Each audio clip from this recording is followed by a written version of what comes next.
Lonely Monk Productions. I don't know if y'all have seen The Day the Earth Blew Up yet, but yo! That's my Jawn! Hey, yo, displace the guilt and embrace the pleasure. You're tasting things that don't need to be measured.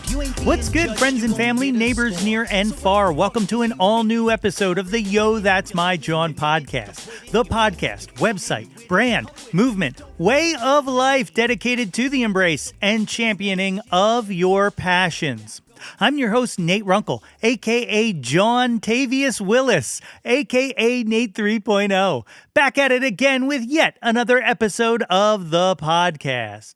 As always, I hope this podcast finds you all in good health and in good spirits. On today's episode, I sit down for a one-on-one chat with Nick Hexum of the band 311. Nick's got a new solo EP, Waxing Nostalgic, out right now with two more on the horizon. And we talk about that, we talk about 311, we talk about his company, SKP, and so much more. And that is coming up in a minute here. But first, hey, what do you know? Spring has sprung, and not a moment too soon. I don't know what it was this winter, but I have never been so cold in my life. I am over it. Bring on the sun and fun. Windows down, radio up, let's go. I've been compiling this playlist of all the songs I've heard this year that I've dug so far. And last week, when the temps were touching 70, I threw that bad boy on shuffle when I was out for a drive. And oh man, it was just a moment of full-on joy. Music, driving, the wind in my hair, a little bit of the sun. You know, that's what 311 has always felt like to me. Just the perfect soundtrack for good weather and positive vibes. And that may sound corny to say, but I mean it. There is something about their music that just fits a sunny outdoor vibe. We kind of talked briefly about it in this interview, but I caught 311 at Festival Pier one year, and it was just an all-around perfect show. You know, I've been into these dudes since I was in high school, so I was totally honored to be able to spend some time with Nick to talk about his music and all kinds of stuff. This show has been a blessing like that, in that it's put me in conversation with people that I still can't believe that I get to have conversations with. You know, my cup is full on this half, but I'm still trying to find new way to get these conversations out there. You know, one of the big changes in the past few months has been my return to video. Those of you who are my day ones might know this, but in season 1, I used to share the video of my chats on the YouTube channel. But then I decided to focus all of my energy on the audio half of this show. Well, in the time since then, guess what's really blown up? Video podcasts. You know, I went to Podcast Movement last year, which is the big podcast convention that they hold every year, and nearly every single panel was about incorporating video into your show. And so, if you don't know, I have made a return to sharing the video of my interviews on the YouTube channel and also on Substack. youtube.com/@YoThat'sMyJawn and YoThat'sMyJawn.substack.com. Go visit those two places if you'd like to put some faces to the voices that you are hearing on these episodes. No intros and outros over there, though. That's still exclusive to the audio. But if you're someone who likes to see two people on a Zoom have a chat, boy, have I got you covered. Of course, you can always find us on the socials at YoThat'sMyJawn. And if you visit www.yothat'smyjawn.com, you can find all kinds of links related to this very show. So whenever you get a chance to, go check that out. But for now, right now, we gonna get on with this show. My guest today is best known as the lead vocalist, rhythm guitarist, and songwriter for the multi-platinum rock band 311.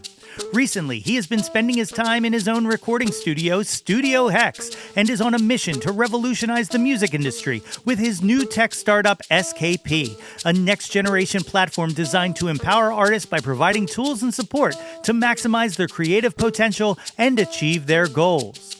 Through that, he has just released the beautiful and introspective new EP, Waxing Nostalgic. Folks, it is my honor to welcome to the show, Nick Hexum. Ladies and gentlemen, I am joined today by the great Nick Hexum. Nick, thank you for joining me on Yo, That's My Jawn. Happy to be here. This is awesome. So I'm super excited to talk about the new solo EP plus 311 and all things Nick. But I always like to start these conversations out with a little connective piece that I have with the guest or whatnot. And for you, I've seen you guys so many times live, but I'm specifically going to call out one show at the what used to be the Electric Factory is now the Franklin Music Hall. You guys were there. Two Skinny Jays were opening, which I love those dudes. And we were standing backstage or not backstage, but where the buses were. And you came walking by. And my buddy Scott, who's a drummer in a fantastic band called Tribe of Names, my buddy Scott yelled out, "Yo, Nick, you want a dugout?" Because he had his one hitter with him. And you misunderstood what he said and you walked away. And someone came up and they were like, "Did you just ask Nick Hexum if you could S his D?" And my buddy was like, "No!" Like, so I just wanted to clear the room for my buddy Scott with that story. I was like, "Excuse me?" No, I do not remember that. No, clearly. I do have fond memories of the Electric Factory. I think the last time we played there, um, Tenacious D showed up. I don't know why they were in Philly, but we've had so many great Philly shows, and Festival Pier is Oh, such a God, magical yes. place when the sun is setting and the water and the bridges, and it's just and great energetic crowds. Like Philly is like a place that kind of like Omaha. Like Omaha is known for having nutty crowds. Philly is one of those too. It's yeah, Festival Pier. It was the one Unity tour was you guys, the Roots, and Medeski, Martin, and Wood, and that was like heaven to me, man. Yeah, what a dream lineup. I'm like, did we really have that lineup? And yeah, it was great. And getting to hang out with Questlove a lot was super cool. He was just the nicest dude and so knowledgeable, and just getting to just finish watching his Sly and the Family Stone documentary. Um, he's a great music impresario, a great musician, and I really loved him telling me that during the record he worked with Angelo a lot, and playing drums on his stuff, and that every day they would start playing down our song in the studio to kind of to get warmed up. It's like, are you serious? That is very cool. That's incredible. So I like to jump in the Wayback Machine and kind of kick things off like that way. Tell me a little bit about growing up. What was music like around the house when you were little? So I got to experience rock and roll fairly in its chronological order because my first love was my dad's 50s 45s, a stack of 45s, and it was Chuck Berry, Jerry Lee Lewis, Elvis, Buddy Holly, um, Big Bopper. Like, it was the original rock and roll from the 50s. And my dad he was just so into the culture, and like I could identify um, whether it was a 57 Chevy or a 56 or a 55 based on the size of the fins. And like, so he just, I just asked him so many questions about rock and roll because that was his era of being in high school in the late 50s. And then my mom was a bit younger, so she was into Ray Charles and the Beatles and more 60s music, but a lot of soul music, Motown and so forth. So I got to start with the roots, which was very important.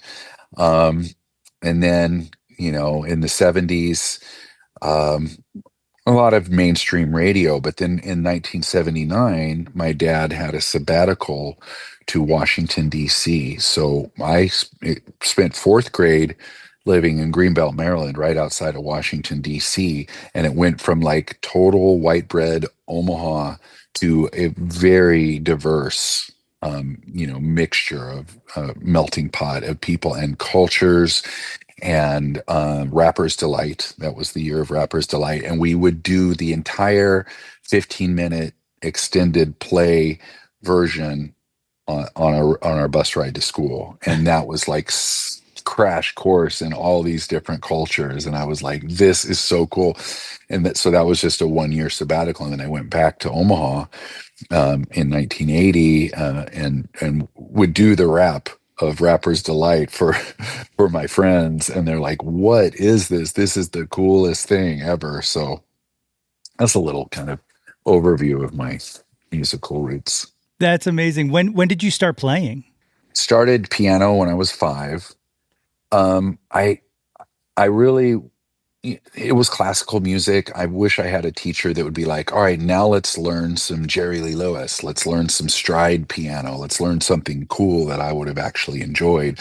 Because it wasn't until, I mean, I actually was saying I was going to be a rock and roller from basically that age on, but it wasn't until I picked up guitar when I was 12 that I really would just play and play and play in my passion, because I could learn songs on the radio. I could learn. And then when I heard The Clash when I was 13, like everything changed for me. It was all about that punk rock energy. And the first performance I ever did was Should I Stay or Should I Go on the talent show, which we were supposed to be called a tribute to The Clash, but the music teacher was like, I'm just going to call you guys The Clash. So my first my first performance was as The Clash. And it was it you know and then I picked up the bass. There was a while where I was playing bass in the forerunner to 311, which was called Unity, where I was playing bass and singing and, do it because I saw that, like, from artists like Flea and Sting, that the bass could be a very important upfront instrument. But then I wanted to just become more of a front man. And then we met Peanut. So handed off the bass to him, and he was like this child prodigy. Like, he basically started jamming with him when he was like 14, and he was amazing. So it's a little bit about the roots.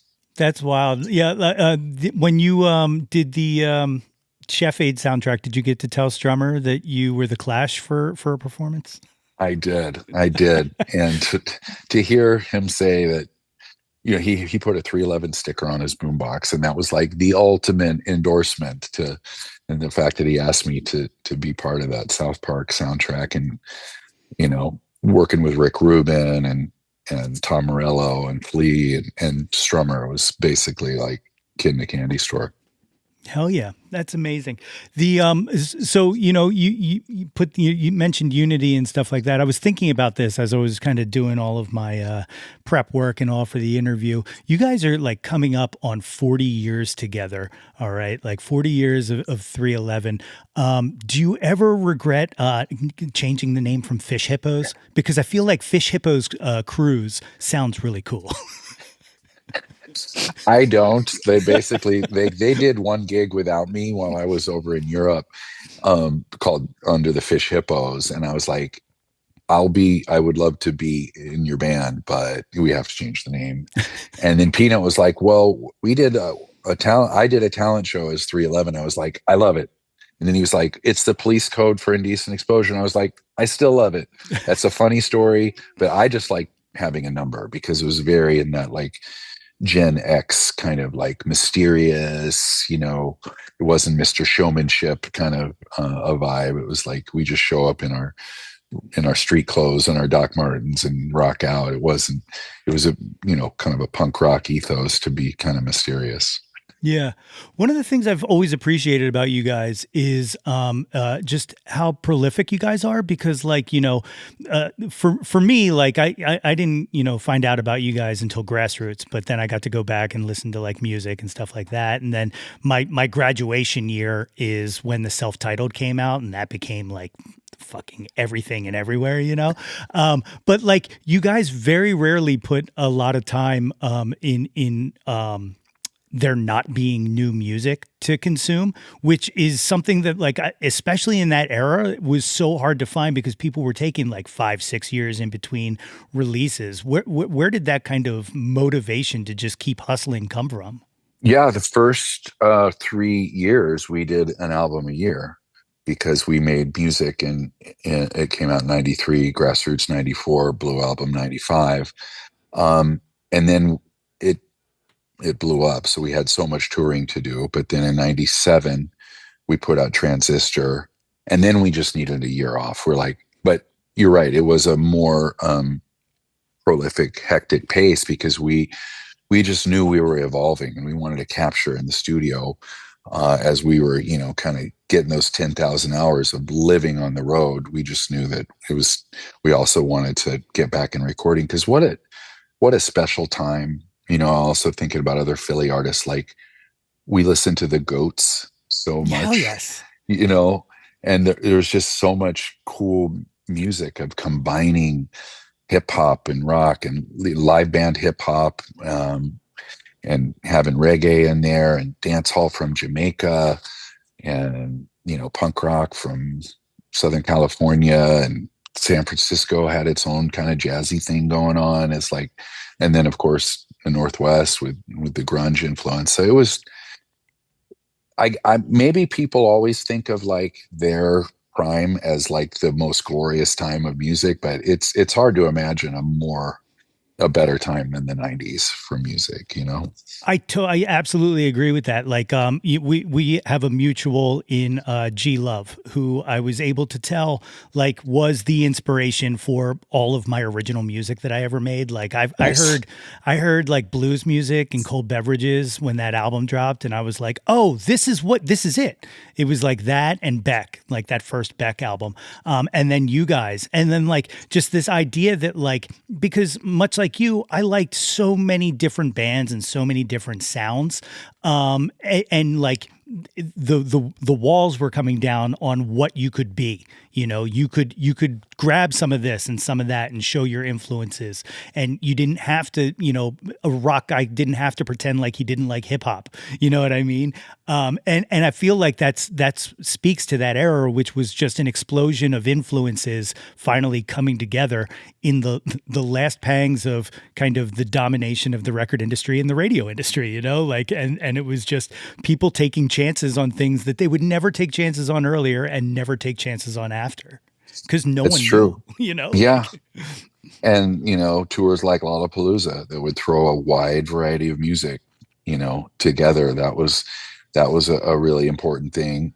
Um, and, we just didn't want to have any boundaries in what we're doing. Like anything we liked in our music, throw it in. Like our very first single, Do You Right, is like a salsa group. Dun dun dun dun dun dun dun dun dun dun dun dun. It's like all these offbeat. It was nothing like what was going on the radio at the time. So it was kind of a glorious time that you could even get over with something like that was so out of left field. it's wild. I also have to note, a good friend of mine, Tim, wanted me to tell you that as a fan for since '94, he thinks that Transistor is the most underrated album of the past 30 years. So I just wanted to pass that along. But around that period and all, as like you guys survived kind of. Was it Capricorn that collapsed around that time, or? Yeah, well, so what actually happened is we had a bit of a dispute.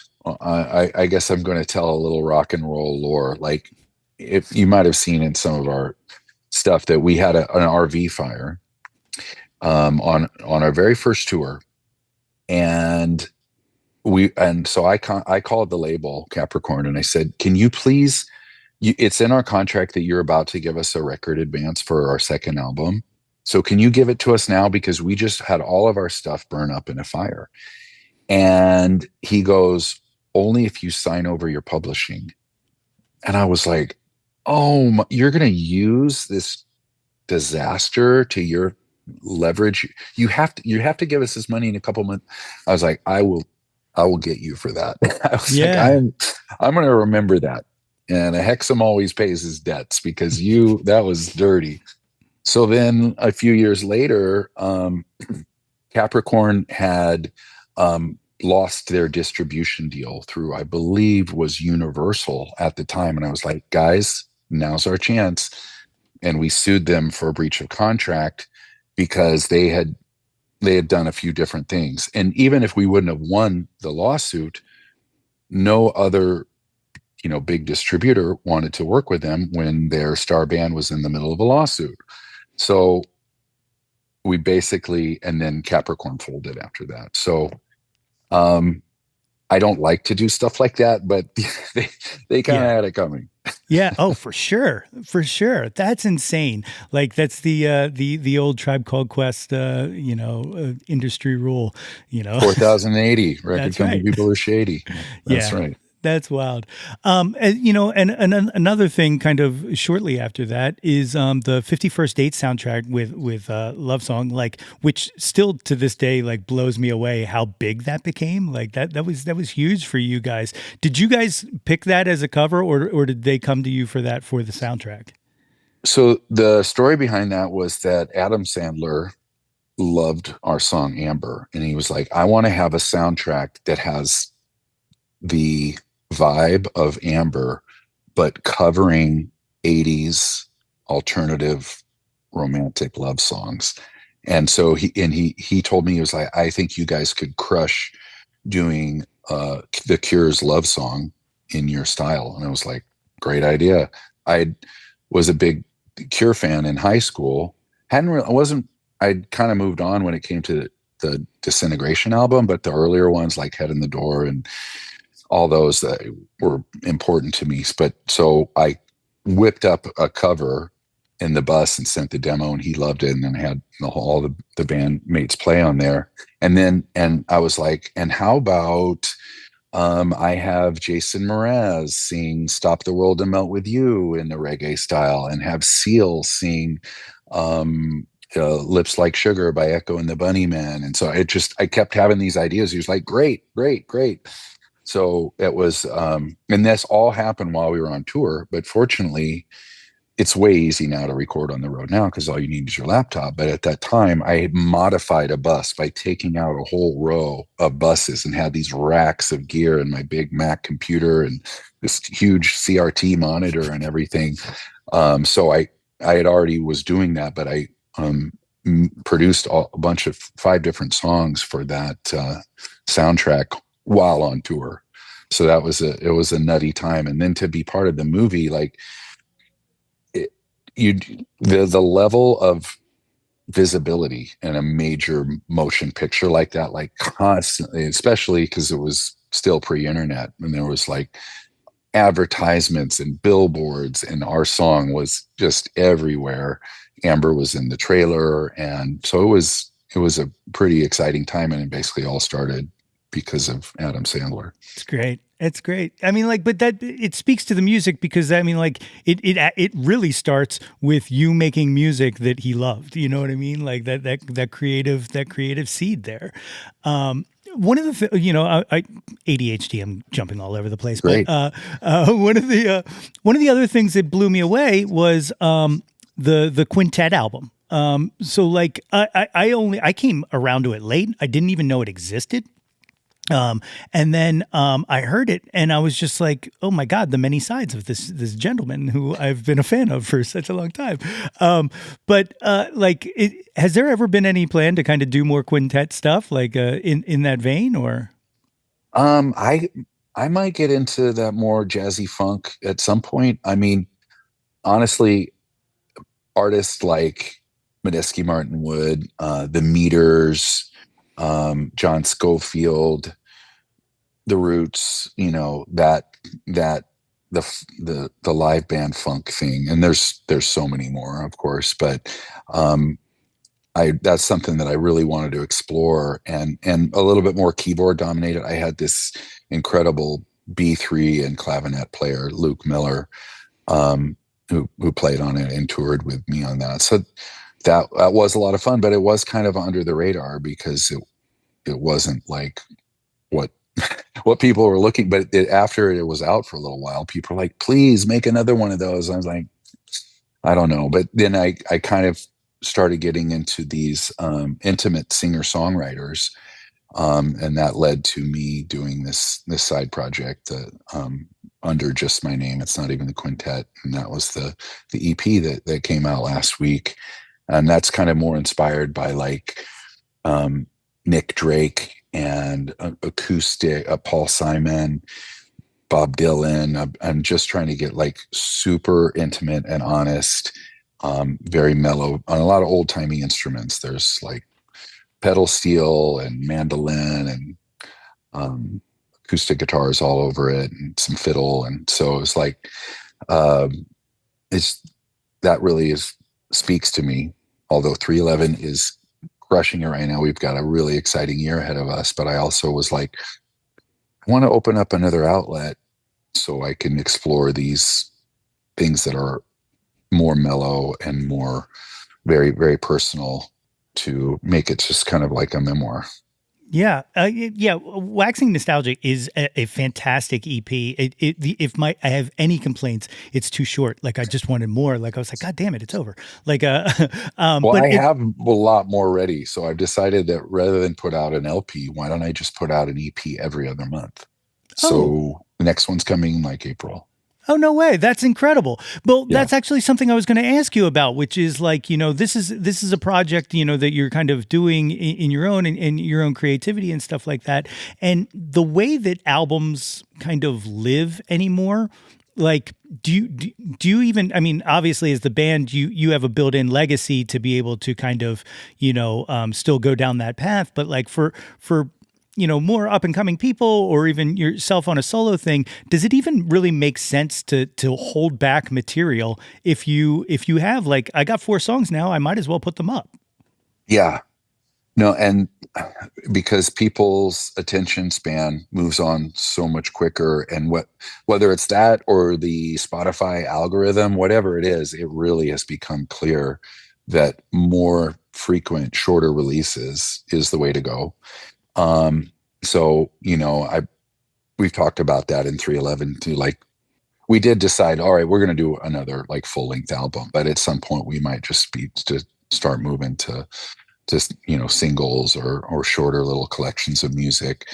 Um, but one thing is that we realized that we're not going to wait so long because it was fairly long, 4 or 5 year wait since the last one. But it was the pandemic and everything was just kind of scattered and everybody was like hunkered down. So, but I think the band has really found a new stride that we're very excited to be playing these new songs and then explore more musically in the studio. Yeah, like you mentioned a little bit of a break, but like that's like a regular break for a normal band. Like it just seems long for you, I think is what it is. Um, Yeah, it's our 14th album, so we're not like total slackers. yeah, exactly. Yeah, not for you're not for a loss of tunes there, my friend. But even while in that span, you guys are still doing like 311 day, and you're still doing like the cruise, and you guys are still like out there like just creating music and 14 albums, same lineup. Like, how have you guys not murdered each other by this point? Like, Well, you have to be ready to get outvoted sometimes. You have to understand you're not always going to get your way. And you just keep an attitude of gratitude of knowing that we're really lucky to do this. So let's not let, petty control issues derail what we have because it's such a blessing to get to do this. I mean, I always remember like sometimes when we're sitting around writing a song or recording, I'll be like, can you believe we're at work right now?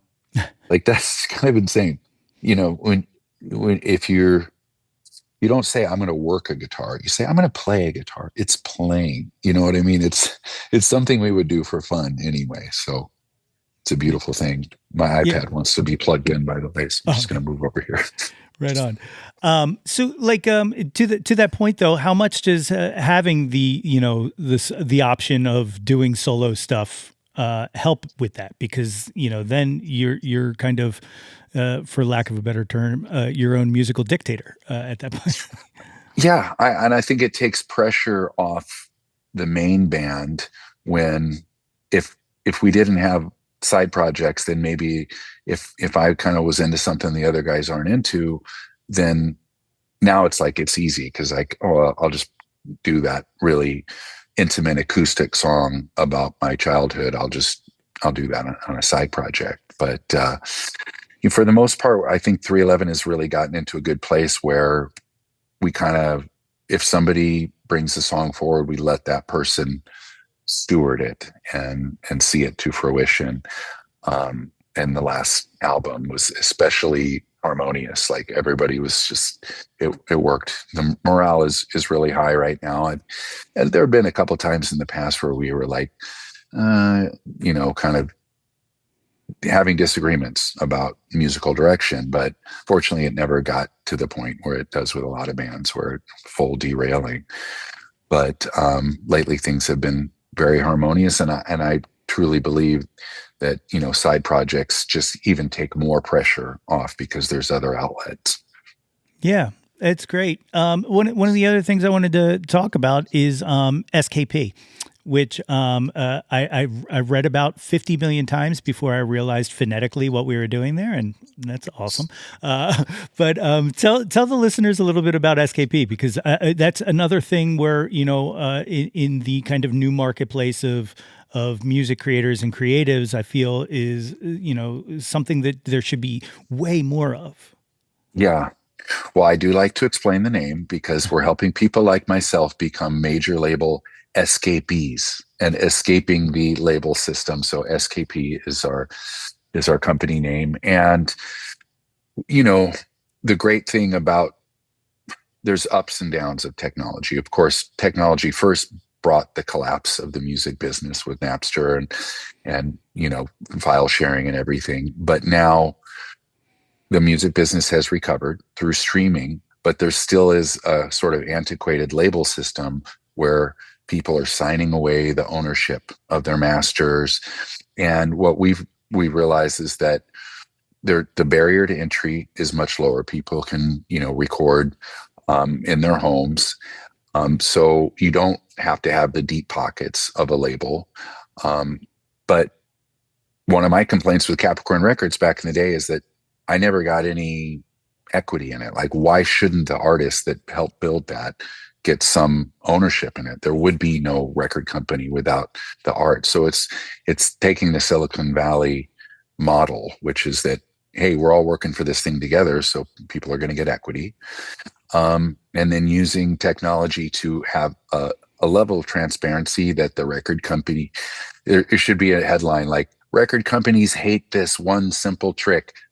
Transparency, you know what I mean? Like having it so there's a portal where you can see, last week I streamed this much and here's the money, and you can assign it to go to people. So, to pay the producer, to pay your collaborators, and it's all just right there because of the technology that we're building.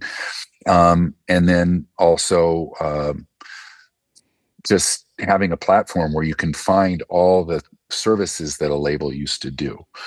What did a label used to do? Distribution, publicist, radio. So all that stuff is available on our platform. So you can still get a major label level experience and promotion without signing your rights away. There's enough so it can be made equitable. And every artist that I tell about this, they're like, this sounds way better. Where do I sign up? So it's a busy time for us. And you mentioned G Love. He does a guest spot on one of SKP's artists called Sitting on Saturn, formerly known as Sitting on Stacy. They changed their name, setting their sights higher to become Sitting on Saturn. And and they've got a song coming out with G Love that's it sounds like a hit to me. So and then my new. Is that Rose Colored Glasses? Is that the Yeah. Oh God, it fucking screams. I dig that song. Yeah, it's a good one. Thank you. Yeah. So having it's just, three exciting things going on with, of course, the band, which is always my main focus. And then with SKP, and then doing some solo music and raising three daughters. It's like a life is full, but I can't complain. Yeah, man, you definitely stay busy. You certainly do. But something like SKP like really excites me because like I feel like we're in this time and we're in like a paradigm shift, and like things haven't settled yet, so like what the course moving forward isn't really clear, but there's certain things that are starting to show themselves that I'm starting to like feel a little hopeful again. And a concept like SKP is a big one. Another one, I just talked to a guy named Benji Rogers. I don't know if you're familiar with him or not, but he's working in kind of the AI space on how to reclaim what essentially the AI companies have been stealing. by doing their modeling. His whole thing is about attribution, which is like you upload your stuff and you say, this is me, and you can opt in or opt out of letting a company come take from it. But if they do take from it and they do learn from it, that data exists and you should get paid and kind of get a touch from that. It's a brave new world. Yeah, like it's one of those things where like it's real easy to just throw your hands up and say the sky's falling and just, let's all brace for impact. But like there are people like yourself out there kind of trying to find the way through it. And I find that admirable, man. Big time. Is Kevin Griffin from Better Than Ezra is he might be, he's doing something similar from what you just described. But I mean, these tools are here to stay, so let's try and make them fair. Just like you could never put the genie back in the bottle when it came to sharing music. You know what I mean? You just can't turn it around. So it's like, let's just go ahead and try and make this fair. Yeah. How does streaming do well by you guys? Like, or? So, well, it does in our newer stuff because a lot of people think of Spotify as a villain, and I don't. I mean, I think there could be a little bit more equitability in the in their model, but the truth is that the labels take the lion's share of that streaming revenue when they're not even doing anything. Because when we signed a record contract, there was a clause in there that said any new technology we're going to pay even less on. So even though there's like zero overhead in just putting a song on a streaming service, they had the right to pay even less. So in our mind, the villain is the labels in those situations. So, but in our new model with SKP, it is a significant revenue source. But we weren't as bad affected by the whole downturn of Napster and stuff like that, because we had already kind of said, let's kind of be more like the Grateful Dead, where we like touring is our number one thing, and people want to record us or whatever, that's fine, because we're a live band first. And then, the merch and that kind of thing really sustained us. So it wasn't as bad for us as it was for some people. But now, revenue from record music business in general is at all-time highs. It's surpassed, where it was before the big downturn. So you just got to figure out how to make it work. Yeah. Yeah. You got the cruise coming up again. What's cruise life like? Because I feel like you guys were an early adopter of kind of the cruise touring, and now it's like a model that I've seen people do cruise tours that I'm like, how do you even fill a cruise? The Impractical Jokers did one, My daughters are huge fans of that show. We were early. We're doing our 8th cruise coming up. They kind of started as like a blues cruise where we would just go out and from like New Orleans and, hear some blues music on a boat. And then, this promoter, Sixth Man, was what contacted us. We were like, we know your fan base is the perfect one for this. So we tried it, and everyone's like, this is the best vacation. Everybody's like so nice. And of course, each cruise has a different vibe to it. Our crowd is much different from the Kid Rock cruise. I'm sure of that. Yeah. So, and I just hear so many tales of like inclusivity and kindness, and like one story where some guy got too drunk and like left his $4,000 camera out, and was like, we got to find this guy and give him his camera back. It was just like such nice, kind vibes. That's awesome. That's incredible. And then the last thing, and then I'll get into the questionnaire that I close everything with, but the last thing I got to ask is, this will come out actually after it, but 311 Day it has been it makes so much sense to jump on it, but anything exciting planned this year for the day? So 311 Day this year is just, it's an off year. So we rotate where the 311 concert is going to be on even numbered years, and it's an odd numbered year. So this is a cruise year, but Um, this time we'll just be rehearsing and going to a hockey game together and doing some reminiscing and camaraderie. It's cool. It's awesome to have a day to just like kind of appreciate, like, and like I said, near 40 years of just awesome fucking vibes, man.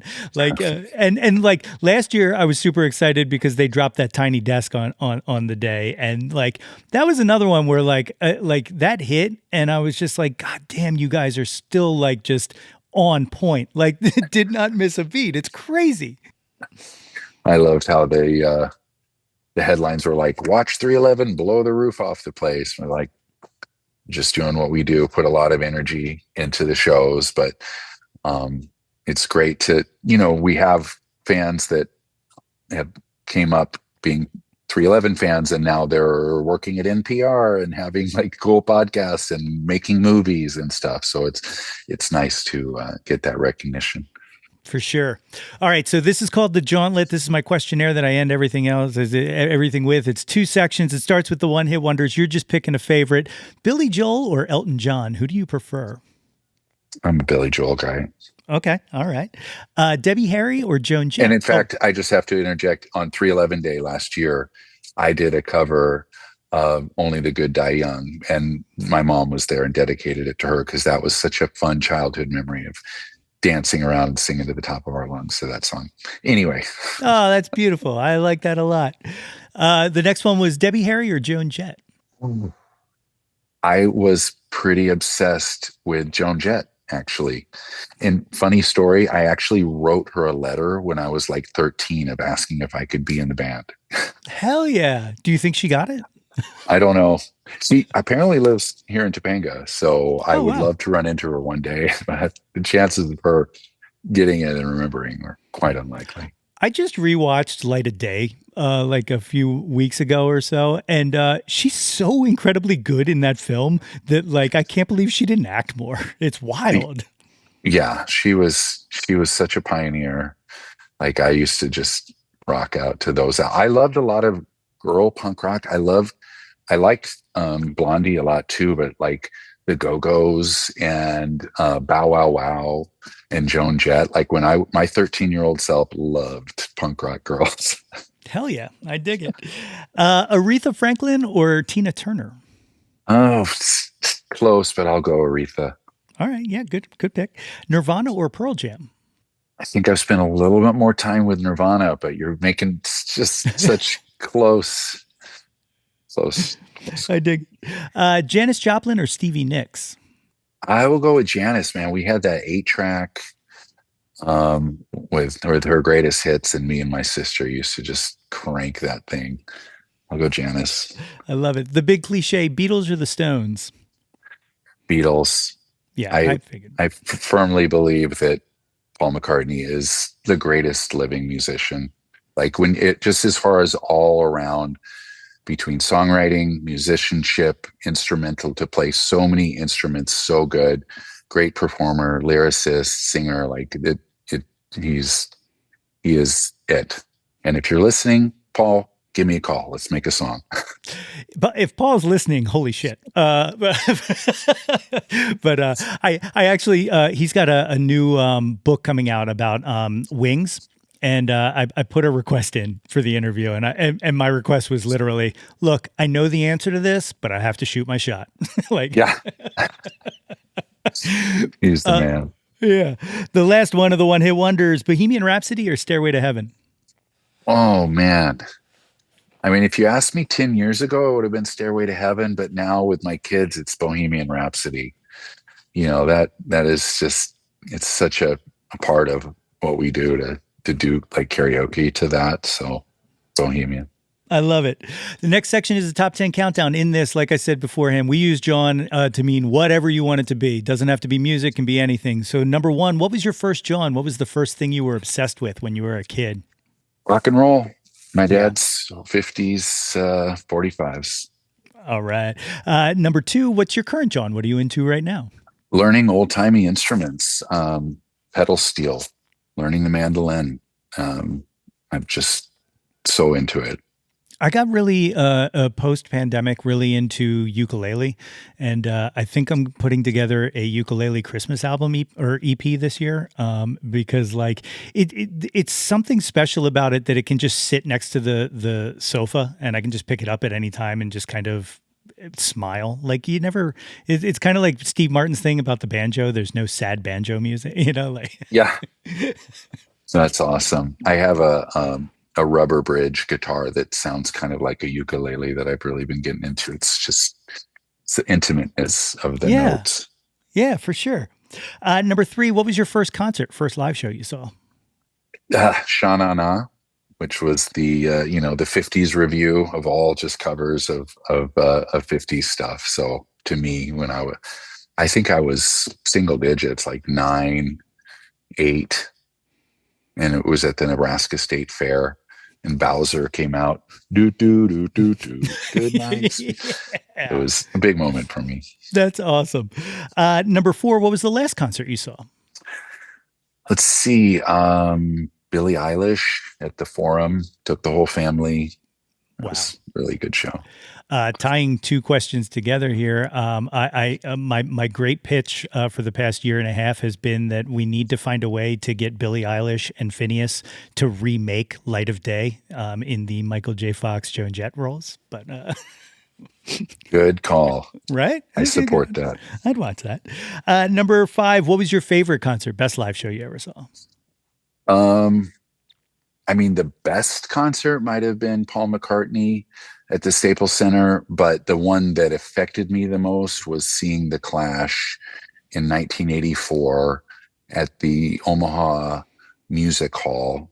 And Joe Strummer came out with his bleach blonde mohawk and his Wayfarer sunglasses and just punk rock outfit and ripped into London Calling at such ear splitting volume that it was like I had this moment of like what you see in like Beatlemania, where I like became weak in the knees and like I just like lost it, tears. I mean, that was the that was the peak experience for me. So being able to attempt to pass that along, to be that for other people, is such a great thing to dedicate your life to. Amazing. I love it. Number six, who have you never seen live that you wish you could have? They can be living or dead. Let's see. I have not seen Bob Dylan. I would be probably, I mean, but Bob Marley was just such a huge part of my musical development. And I've spent a lot of time watching stuff on YouTube because he just is so in his body with the music. Like it was, I've read so many books and documentaries and stuff like that. Like that, I would go with Bob Dylan living or Bob Marley as like the person dead or alive. It's wild to witness someone so purely in the moment and so Yeah, present. Like it's just it's otherworldly to sit and experience, man. It's crazy. that's so. Number seven, name an unappreciated John, something you wish more people knew about. Um, I'll for me, exercising to the beat. Okay, so when I start my day with cardio and I do it in time to the beat, because studies show that like the best thing you can do for your mood is dancing. Exercise to the beat is like there's something about it, and that's why people love concerts, is because you're syncing up your energy. And even like when I'm lifting weights and stuff, I'm like syncing up to like it's weird. I do everything as musically as possible, and it makes it so it's like it's not a drag. It's like you're dancing. It's like it can be fun. Ah, it's incredible. Yeah, I mean, like the universe has a rhythm, man, and like so dialing into that in all aspects completely makes sense to me. I like that. Good answer. Number eight, what's your favorite album? Um, of all time, I guess I might probably go with London Calling. It was just that moment where, and I got to hang out with Joe Strummer and ask him about it, and he was like, "That's just where we flexed our muscles because we'd been touring so much, and we could do all these different styles."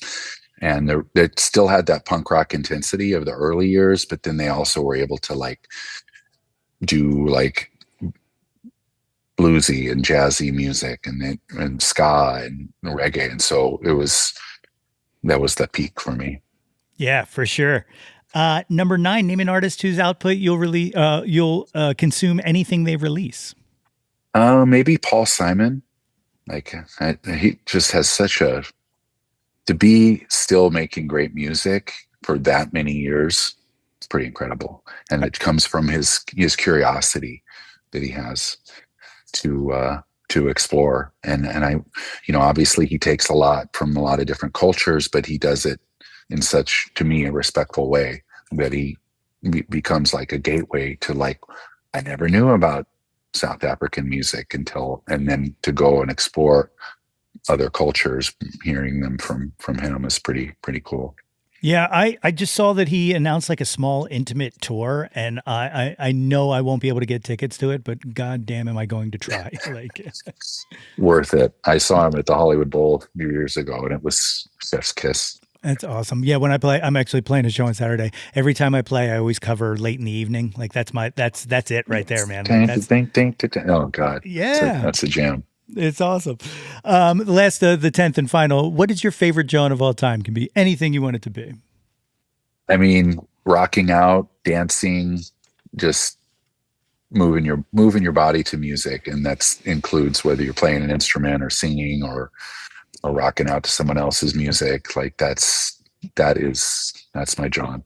I love it. I love it. The EP Waxing Nostalgic is out on all streaming services. Is there a physical of it, or are you bypassing physical on this? No, well, since it's just 4 songs, I'm going to do 3 of them, and then that'll be enough for an LP. So that will be out like mid-year. The first 3 EPs will become an LP. It's incredible. And of course, the 311 cruise is the 23rd, 24th, and 25th, something like that. Does that sound about right? Yeah. March? It's incredible. Nick, I am like so ecstatic that we got to have this conversation. Thank you so much for taking time. If anybody wants to track you down on, do you do socials? Are you a social guy? Yeah. And I've been really staying active because I know that, music is about sharing. So yeah, I'm at NIck Hexum on Instagram and X, and NIck Hexum 311 on like TikTok. So please follow me. I love it. Thank you so much. And everybody definitely go check out Waxing Nostalgic.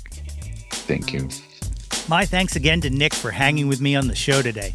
Waxing Nostalgic is available now on all streaming services with 2 more EPs to follow and then to be collected for a physical release. Be on the lookout for that. 311's Unity Tour 2025 with Bad Flower and Sitting on Saturn kicks off this summer on June 20th in Atlantic City, New Jersey, with dates through the end of August, including a stop at Bethlehem at the Wind Creek Event Center on June 28th. You can find tickets and dates on their website at 311.com. And you can follow Nick on the socials at Nick Hexum on Instagram and X, and at Nick Hexum 311 on Facebook and TikTok. Links to all of those are, of course, as always, in the show notes. If you haven't done so already, please be sure to subscribe to the Yo, That's My Jawn podcast wherever you get your podcast from. And guys, it is never too late to get yourself a super awesome Jawn Scout Merit Badge for Citizenship of the World just by rating and reviewing us. Don't forget to visit www.yothat'smyjawn.com for the link tree with links to articles, merchandise, all of the previous episodes of this podcast, guest appearances on other podcasts, and more. And while you are there, please be sure to sign up to our mailing list to get all of the updates delivered straight into your inbox. Like us on Facebook at facebook.com/YoThat'sMyJawn for updates and live streams. Follow us on Instagram, Blue Sky, and Substack at Yo That's My Jawn, and search Yo That's My Jawn on YouTube to find the Yo That's My Jawn YouTube channel. Like and subscribe the heck out of that ish. We want to hear from you. Reach out, and touch some Jawn. I can't believe I told Nick Hexum the dugout story. That is too funny. Don't forget, folks, we are back next week with my chat with Art Deco. Ooh, is it a good one? Blue skies. Until next time, everybody. That's my Jawn. Displace the guilt and embrace the pleasure. You taste it, taste it, don't need to be measured. Yo, That's My Jawn is a Lonely Monk production. Written and produced by yours truly, Nate Runkle. Theme song by me, under the moniker Nate 3.0. Special thanks to Fox Run Brands, DX Ferris, Andrew Scott, Maggie Poulos, Dan Drago, Natalie Runkle, and the beautifully vibrant and wickedly stunning Katie Daubney. If you or anyone you know has any ideas they would like to share or any guests they would like to hear on the podcast, please feel free to reach out to us at yothat'smyjawn@gmail.com or hit us up on the socials at yothat'smyjawn. Until next time, be sure to displace the guilt and embrace the pleasure. Tilt your head back and shout to the world, yo, that's my Jawn.